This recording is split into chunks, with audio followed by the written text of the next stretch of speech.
Alrighty. So yeah, how have you been, Pete? Good. Cool. How has life turned out well for you so far? Has it? No complaints. Alrighty, cool. So I have a list of 25 questions about your racing career, and hopefully you have the answer for them, but we'll just find out. Okay. Alrighty, so where are you originally from? Saco, Maine. Nice. SACO. Pretty cool. What is living in Maine like? It's a beautiful place to live. It's cold in the winters. Yeah. Have 4 seasons. Nice in the summer, spring, fall. Just cold winters. A lot of snow. Yeah, I'm originally from Estes Park, Colorado, and so I kind of know what the cold is like. Yep. Yep. I just moved from Colorado last year back here to North Carolina. Been there for 10 years. Nice. Have you ever been to Estes Park? Oh, yeah. Yeah, it's one of my favorite places. So yeah, what made you get into motor racing? My dad was a racer and just was born into it. Nice.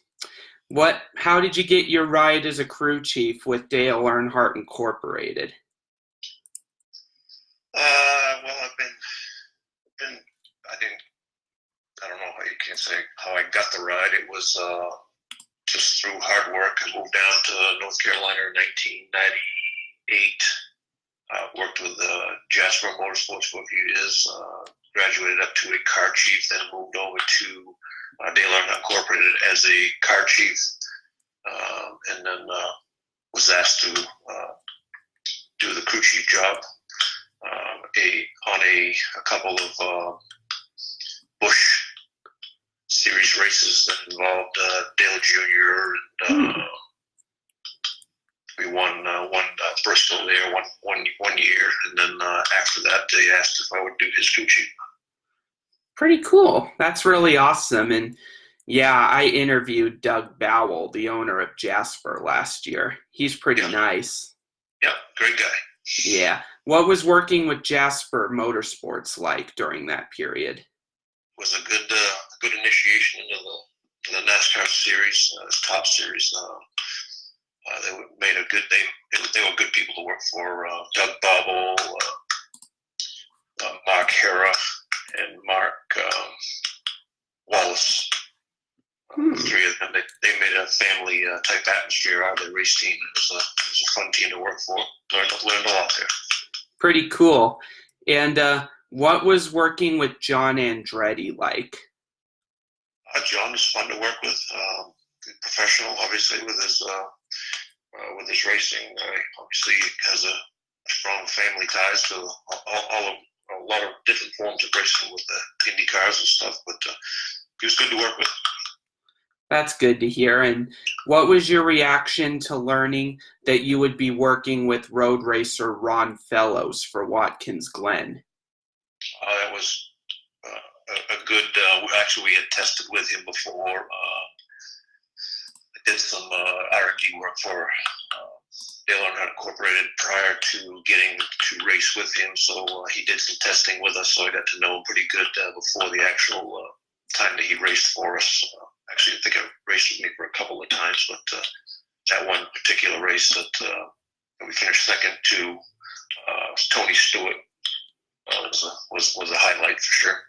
Yeah, and did you hear that Ron won he was awarded the Member of the Order of Canada this year? Did you hear that? I just saw that the other day. Yeah, and that's pretty cool that he now has that award. You know? That's great guy. Him and his wife both. Yeah. What was Ron's reaction to qualifying 43rd for that race at the Glen? They had a transmission problem. They too pitting about lap 53. Ron Fellows in the 7th position in the middle of that gaggle of cars. So the car has gotten tighter to the right and to the left, but they're moving up to the field. Remember, Fellows started 43rd today, Bill. Well, we qualified 43rd because the qualifying was rained out. So we got the last spot in the field. So Uh, did Kevin Manion have an input in the one team for that race? No. Okay, alrighty. And what was Ron Fellows' reaction to like midway in the race when he reached second place for the first time? And this was before the final shootout.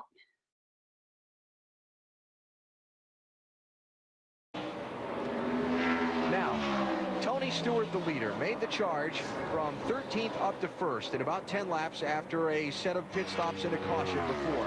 The man in second place, besides Stewart and his health or not health issues today, the cramps that made him consider getting out of the car, but he's changed his mind. Here's Ron Fellows, 43rd to 2nd.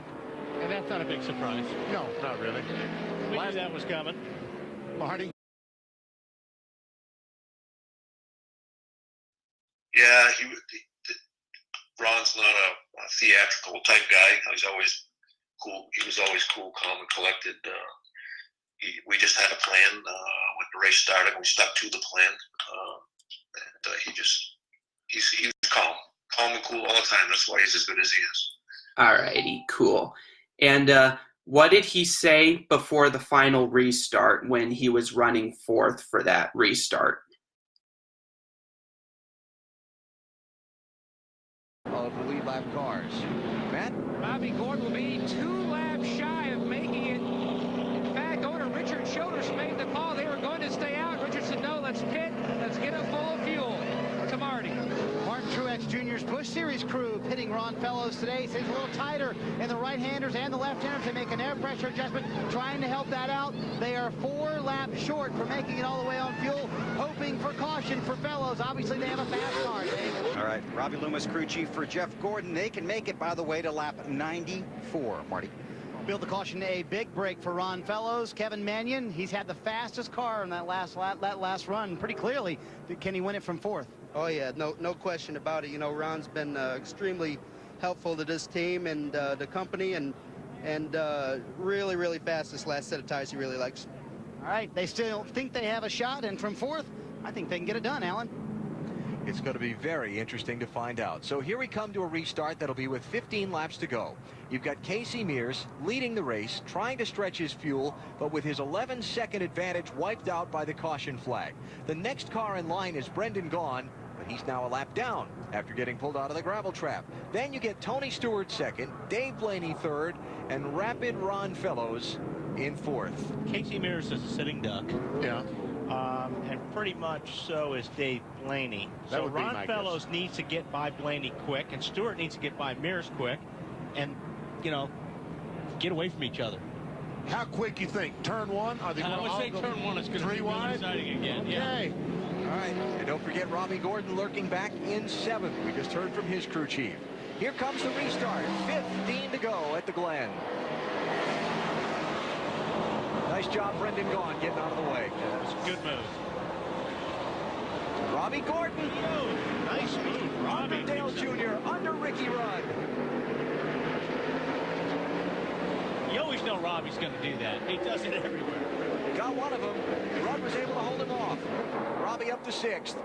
Tony Stewart did clear the lap traffic. We saw Brendan Gaughan get out of the way. But Ron Fellows not able to get around Dave Blaney. And for the lead, to the inner loop, Tony Stewart. Man, is that 20 car strong. It stops, too.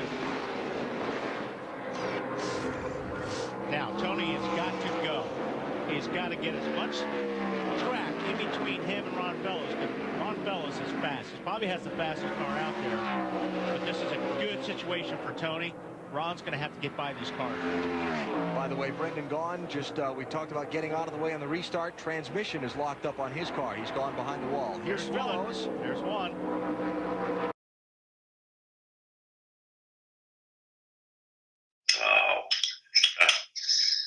I don't remember. This was a long time ago. He was always, he'd just say he's going to give you all he had, especially at the end there. Obviously, we didn't need to be told that. We knew he was going to do that anyways. But yeah. And if you can remember, what did Ron say after finishing second to Tony Stewart? Well, here Here it is, first to second. And that what will be the story at the end of the day here at Watkins Glen on the track. The championship standings may make the headlines tomorrow, but let's see who's going to win the race.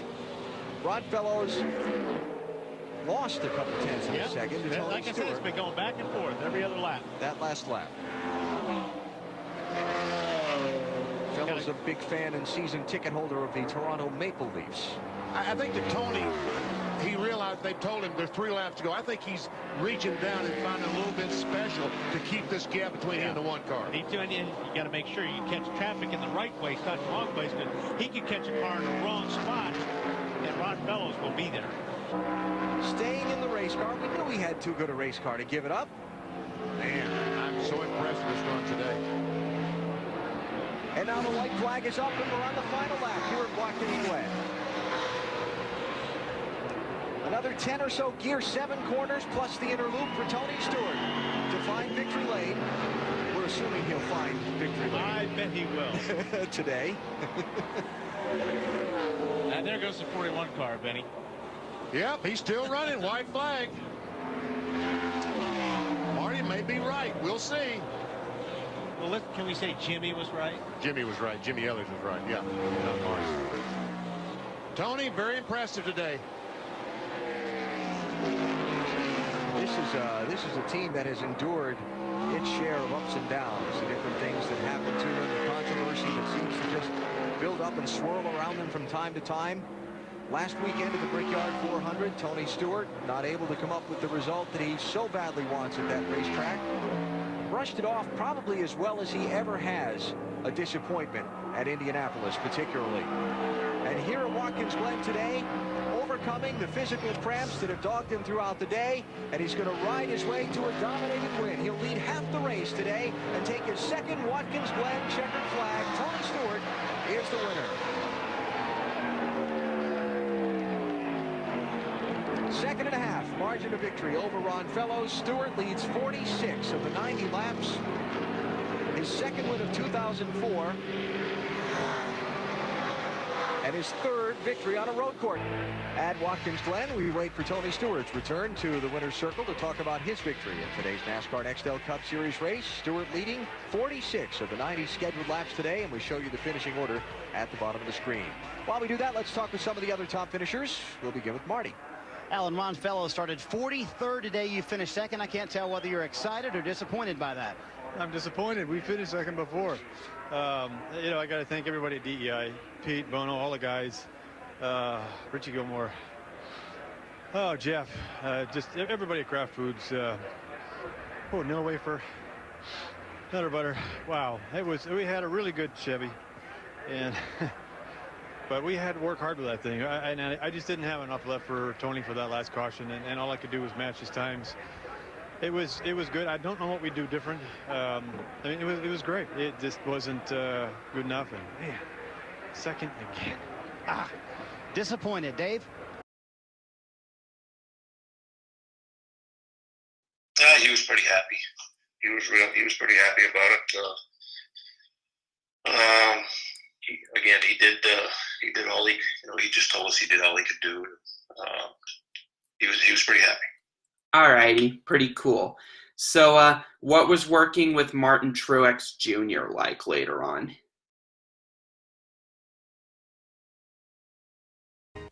Fly the blimp, too much hot air. Race announcer, same thing there. Wouldn't get a word in with you know who. Just get down on the track and do what you do. Slide down in my seat, pull the belts tight. Get up on the wheel and let the dust fly. Never know how. Never know how.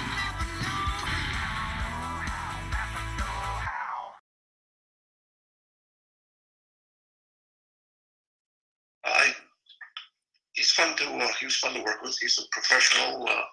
We had a lot of fun.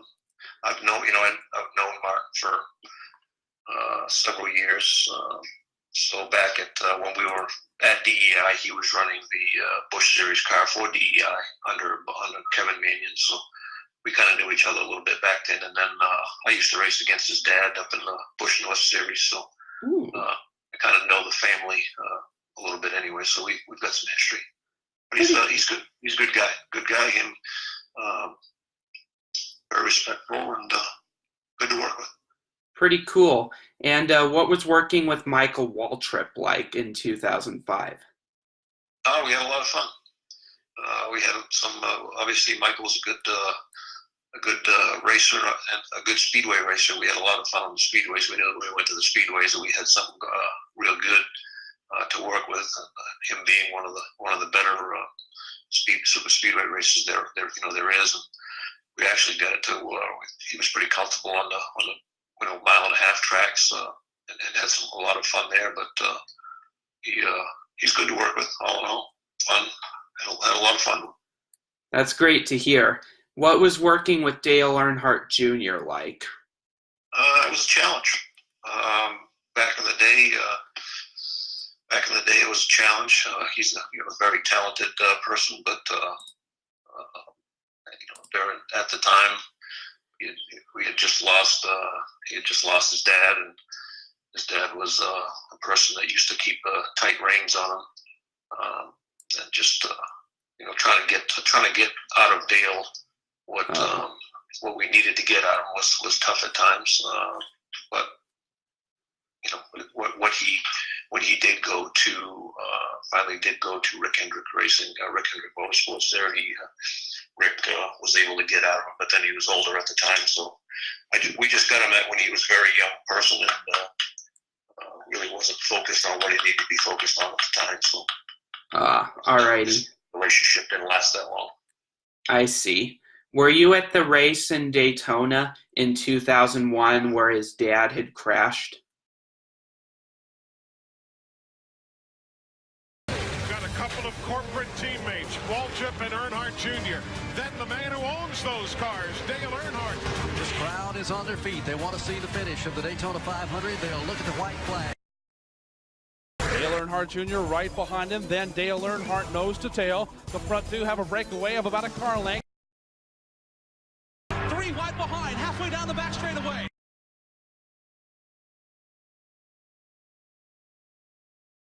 Michael Waltrip showing the muscle. Everything stacks up from third on back.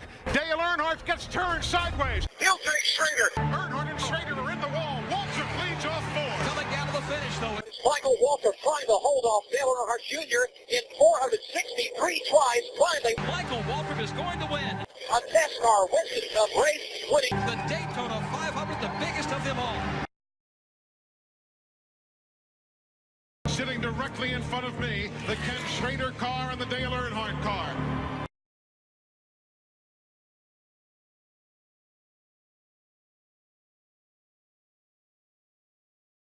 Schrader now very quickly calling over for the medical crews to come to attend and check on Dale Earnhardt.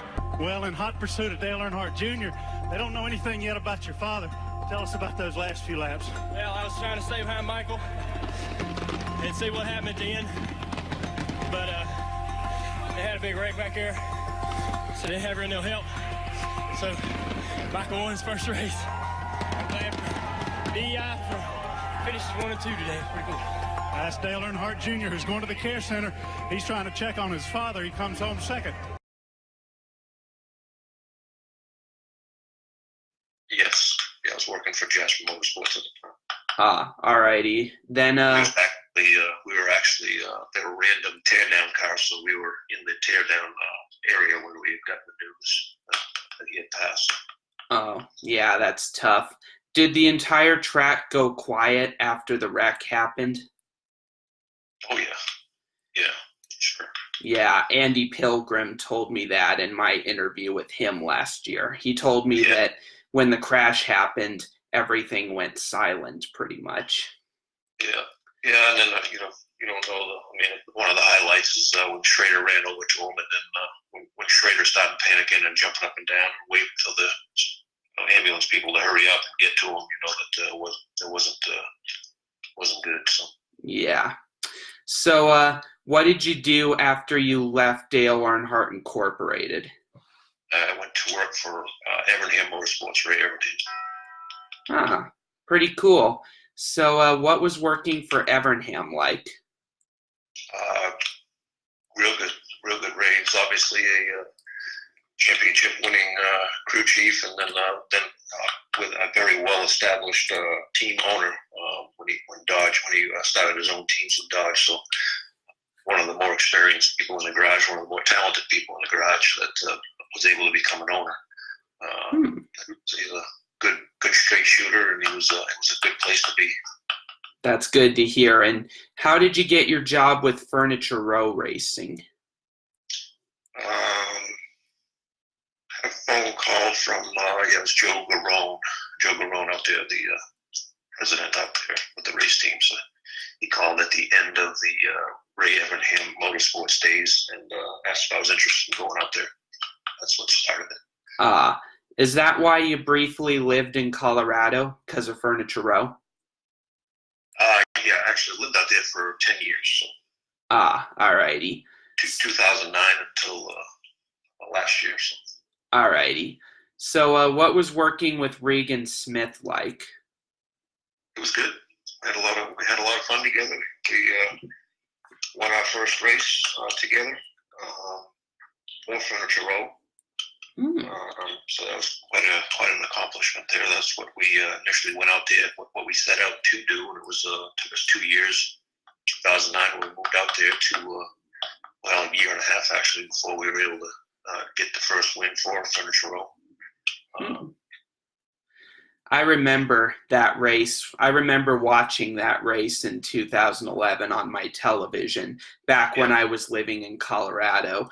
And I was like, when Smith won for Denver Mattress and all that, my family and I were on our feet cheering and celebrating.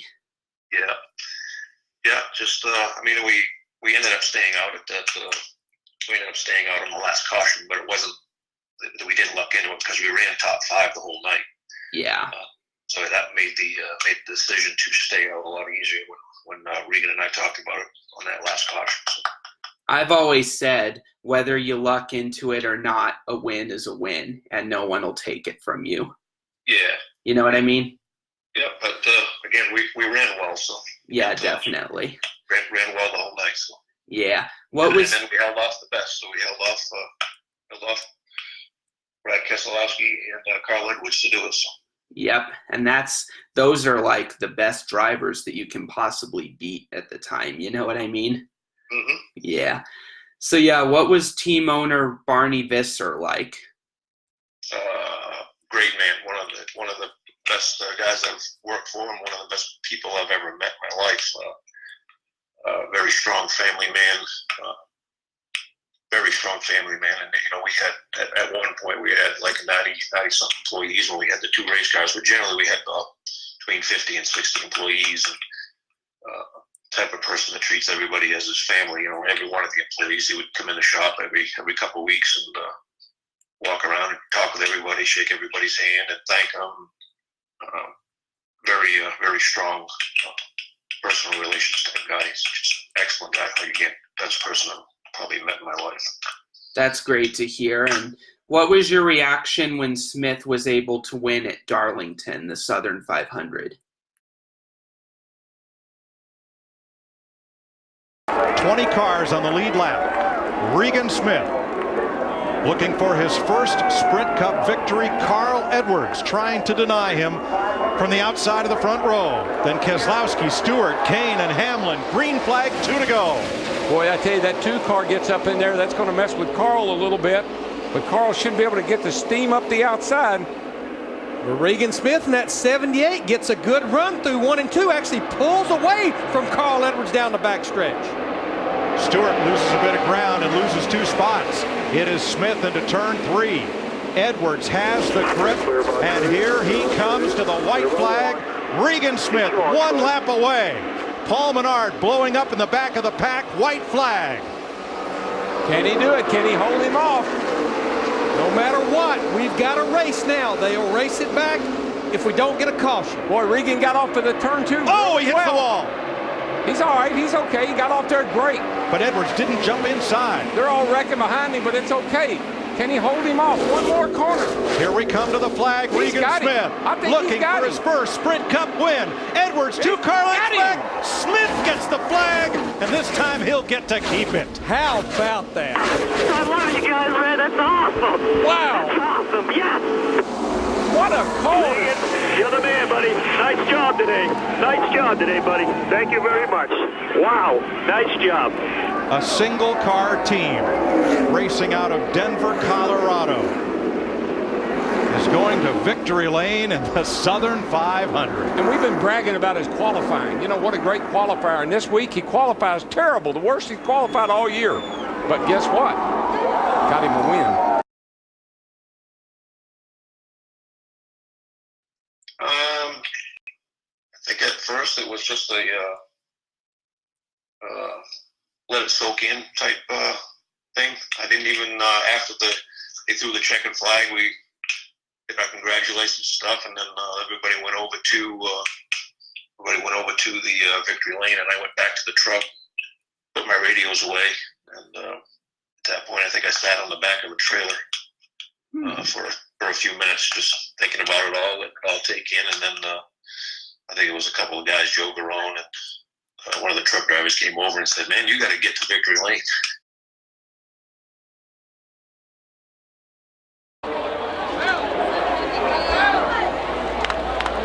From Cato, New York, former Rookie of the Year is in victory lane, Matt Yoker.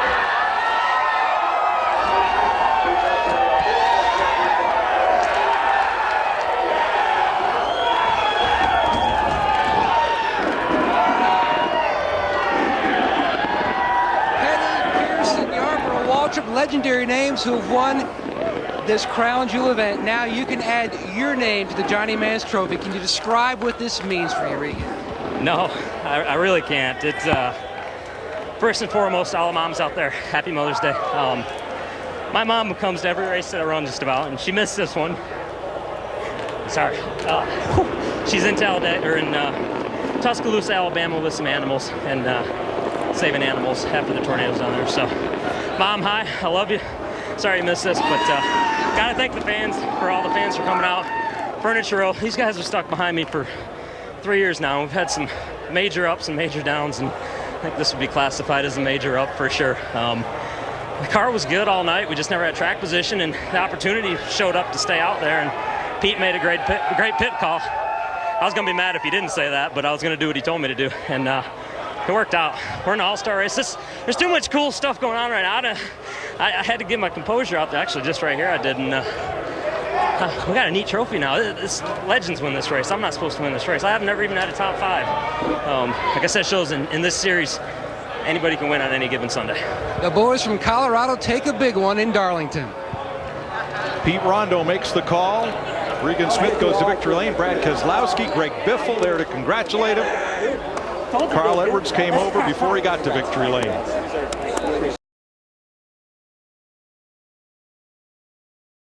Yeah. And I said, "Yeah, we'll get there.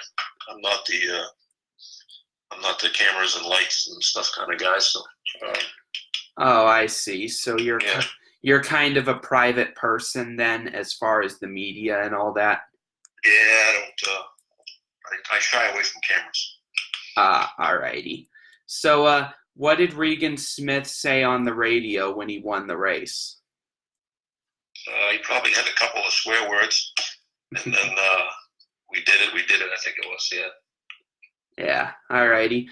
What was the reason you left the 78 team in mid-2012?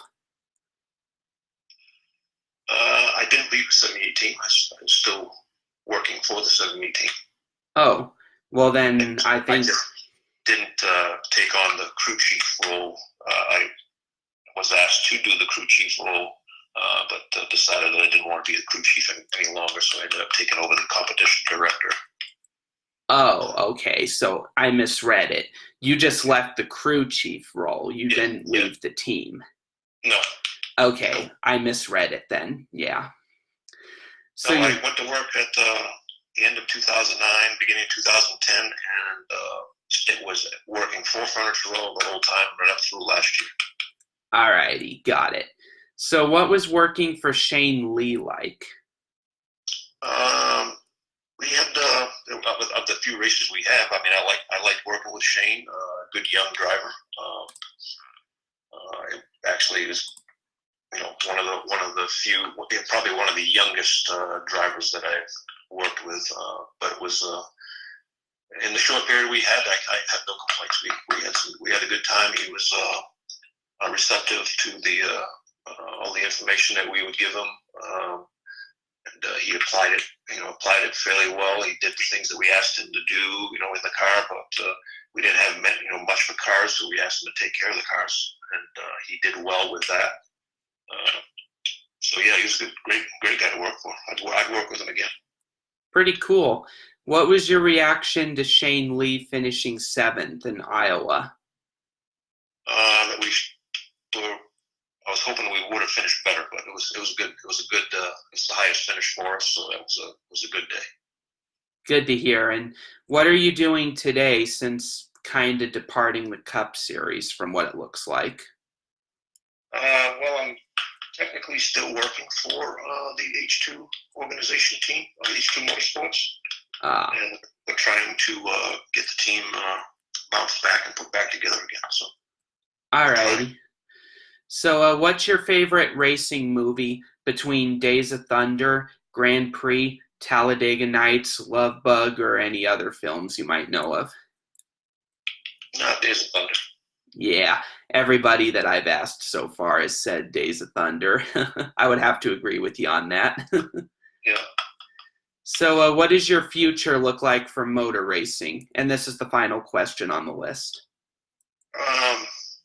Well, we'll see. Again, we're still looking to keep this team going. The sport is downsizing tremendously here with the different rules and stuff that's coming down the road, especially with this next gen car coming that'll make for smaller teams yet. So we'll see if we're able to stay in the sport. If we can, we will. If not, I've had a good career in it, so we'll just move on to something else. All righty, pretty cool. All righty, that's all I have, and I'll keep you updated on when my project will come out. All righty, appreciate it. No problem. Thanks very, very much, Pete. Thank you. All righty, have a good one. You too, bye. Bye. All righty, that turned out well. I want to keep doing these in the future, so thanks for all who joined me.